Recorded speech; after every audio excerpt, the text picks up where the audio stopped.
Tem criança que tem a agenda tão cheia que quando chega o fim do dia, está exausta. Incentivar a garotada a praticar esportes, fazer cursos é super importante, mas é importante também deixar ela ter aquele tempo dela, sem cobranças, sem agenda fechada. Quem conversa com a gente sobre esse assunto é a coordenadora do curso de Psicopedagogia do Ensino à Distância aqui da Unicesumar, Valéria Leonel. Tudo bem, Valéria?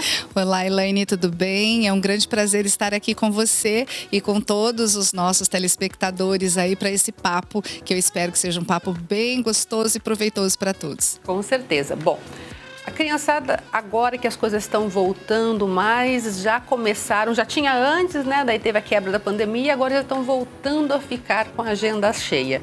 E não estão tendo aquele tempo de qualidade com os pais, podendo ser crianças. Isso pode dar problema lá na frente, né? Com certeza. Nós temos que pensar, quando a gente fala desse processo de desenvolvimento infantil e que a família normalmente tem um olhar assim muito voltado para os aspectos da aprendizagem, para o cognitivo, que é claro que eles são importantes, mas nós temos que entender que é um conjunto, né? A criança, ela é um ser biopsicossocial. Ou seja, várias outras áreas precisam estar sendo desenvolvidas e estimuladas para que ela possa ter esse desenvolvimento de forma integral, como as áreas sociais, emocionais, afetivas. E isso implica, inclusive, na questão de oportunizar para essa criança o próprio ócio, né? Para que essa criança tenha tempo para que ela brinque de forma livre, para que ela possa desenvolver a sua imaginação, a sua criatividade. Então, nem sempre uma criança que tem uma agenda, né, de executivo, essa criança vai ter um bom rendimento, né, um bom aproveitamento dentro do processo de aprendizagem, porque muitas vezes ela pode perder, inclusive no desenvolvimento de aspectos como, por exemplo, psicomotores, que vão ser essenciais para que essa criança se desenvolva, né, dentro dos aspectos da aprendizagem. Então, realizar atividades extracurriculares, elas são importantes, mas enquanto família, os pais também precisam ficar muito atentos ao que é oportunizado para essa criança fora deste contexto, né? Para que ela possa realmente ser criança, desenvolver todos os seus aspectos que são importantes para a faixa etária. E aí envolve, né, Elaine, muita questão relacionada à música, o brincar, o estímulo, né? A presença dessa figura materna, paterna ou dos próprios cuidadores que fazem, né, esse momento com a criança. Então é muito importante que ela tenha, né, o seu tempo, os seus recursos materiais, né, físicos, brinquedos, os jogos, para que ela possa se divertir, porque isso também é pedagógico. Agora a gente vê também aqueles pais que às vezes cobram demais, né? Quando a criança vai para a escola, por exemplo, mas eu quero ver, você fez, o que você fez? Você aprendeu, você não aprendeu, não tirou nota boa. Tem que tomar um certo cuidado com isso também, porque a criança pode acabar ficando traumatizada, né? Com certeza. Nós temos que pensar que a escola, ela é desafiadora para a criança, né? Dependendo da faixa etária dessa criança, o próprio ambiente também é um ambiente que vai requerer dessa criança uma familiarização. Então, você aprender algo novo não é tão simples. E nós, enquanto pais, né, enquanto família, precisamos estar sempre atentos também ao ritmo da criança, né, ao ritmo do nosso filho.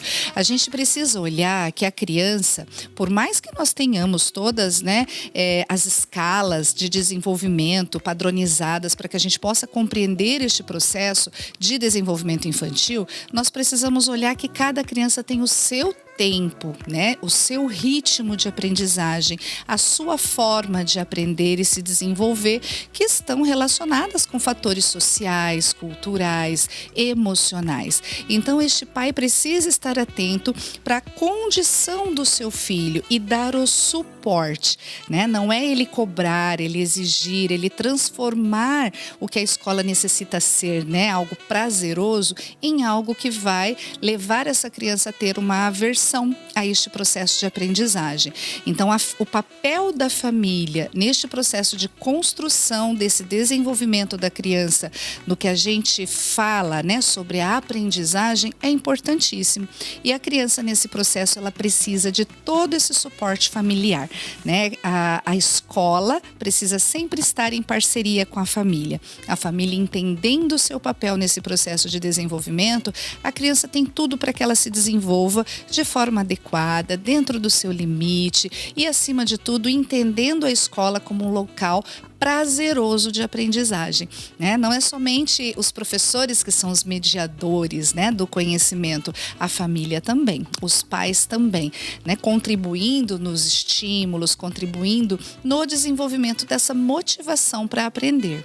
E Valéria, qual que seria aí claro que não existe uma receita, mas aquele cuidado para não ficar muito em cima da criança, querendo ficar o tempo todo com ela, mas também não ficar tão distante. Qual que seria o equilíbrio legal para deixar ela ter também o desenvolvimento dela por ela mesma e essa motivação dos pais de estarem mais próximos? Ótima sua pergunta. E você já traz uma palavra aqui, né, fantástica, que é o equilíbrio.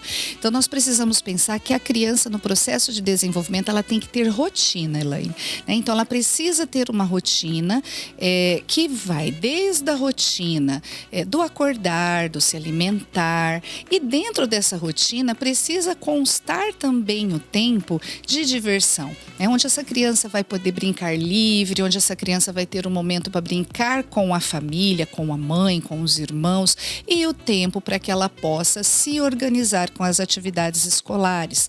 Então, cada família vai estar estabelecendo a sua rotina, como você falou, não tem uma receita pronta, mas a palavra é essa rotina porque ela traz e promove segurança para a criança, inclusive nos aspectos emocionais, né? De se sentir realmente protegida, de se sentir realmente importante na vida daquela mãe, daquele pai, né? E o que a gente precisa entender, que quando a gente fala do brincar, né, esse brincar livre, é um brincar onde nós não precisamos estabelecer as regras o tempo todo, né? Que a criança possa ela propor o que ela quer brincar, né? Como ela quer brincar, se quer um jogo, se quer, né, uma brincadeira lúdica externa, mas que a gente esteja sempre atento à oferta do que vai ser também para essa criança, né? O tipo de brincadeira e a resposta dessa criança em relação, né, ao que está sendo ofertado para ela, para que ela consiga realmente se apropriar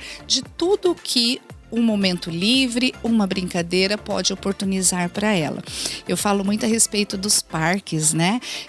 As crianças hoje têm uma dificuldade maior de ter esse momento livre e essa oportunidade de brincar em parques. E o quanto que o parque é importantíssimo, o escorregador, o balanço, para o desenvolvimento psicomotor da criança e que vai contribuir muito para ela no processo de aprender. Então, aprender não está só relacionado com caderno e papel. E a gente vê que tem muita criança, muitas horas, né, nos celulares, tablets e computadores. Existem até pesquisas francesas que dizem que o ideal seria que a criança só tivesse acesso a isso depois dos 6 anos de idade. Pode ser um pouquinho exagerado, até assustador, mas tem que tomar muito cuidado com isso também, né, Valéria? Sim, com certeza. A gente tem que pensar que a tecnologia, ela é importantíssima, né? Nós vivemos hoje numa geração onde as crianças, né? Eu falo assim que é impressionante o desenvolvimento motor do dedinho que eles têm para estar manipulando os tablets, os celulares. Só que nós precisamos pensar que existe a questão de estímulos cerebrais, né? Estímulos neurológicos que nem sempre eles são suscetíveis para a criança naquela faixa etária. Então, a gente precisa oportunizar para a criança os brinquedos que são adequados para a faixa etária.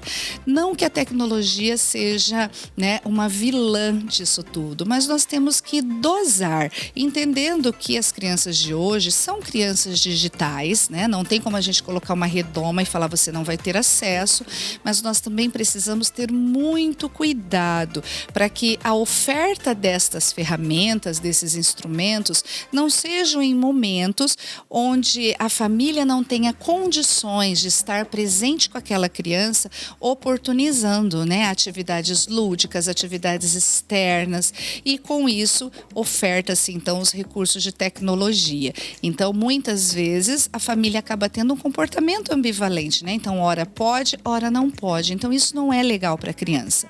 A gente precisa lançar mão destas ferramentas em momentos que sejam apropriados, supervisionados, com intervalo de tempo assim bem reduzido, né? Quanto menos idade, menos tela, né? Isso é importantíssimo, e buscar sempre dar condição para essa criança que ela esteja inserida em outros contextos que promovam o desenvolvimento, né? Contextos lúdicos, contextos sociais, oportunizar acesso à arte, né? Ao desenvolvimento, ao parque, como eu citei, que são atividades que com certeza vão oportunizar muito mais o desenvolvimento nas várias áreas, né? E não somente, né, em uma determinada área, né? Ou algumas áreas ali que são oportunizadas pela tecnologia. Então, nós temos que pensar na criança na sua totalidade, né? Ou seja, desenvolver aspectos que estejam relacionados com o cognitivo, com o emocional, né? Com o afetivo, social, respeitando a sua cultura, né? A cultura familiar e o local onde ela está inserida. Tá certo, muito obrigada pela participação, viu? Eu que agradeço, é sempre um prazer estar aqui com você. Obrigada.